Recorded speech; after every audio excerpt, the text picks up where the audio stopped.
on now, RSS Chief Mohan Bhagwat has called for greater respect for Bharat's linguistic diversity, saying that people should speak in their mother tongue at home and also make an effort to learn the language of the state or region they live in.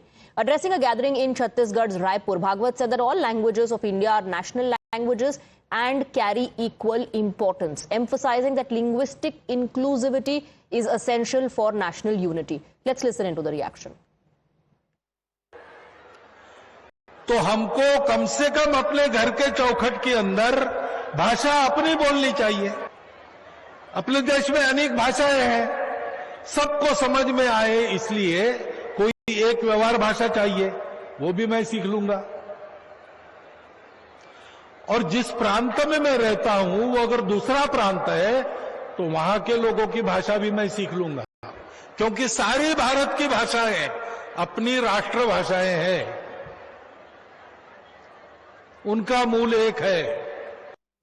Meanwhile, Congress has reacted to Bhagwat's mother tongue push. Congress says BJP wants to turn India into a Hindu Rashtra, and if the RSS chief is so serious about it, then why is BJP imposing Hindi on people of South India?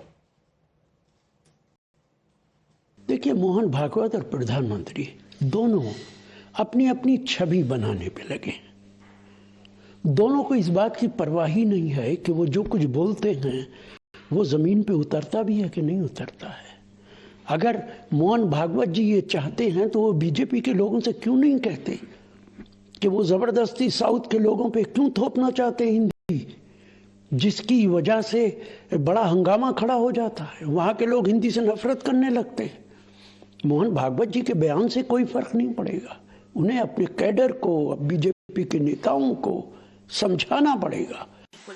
Charity begins at home, and he is making a fool of us. And all top leaders of BJP, they are getting educated in Europe. With that, we're slipping into a very short break. News and updates will continue.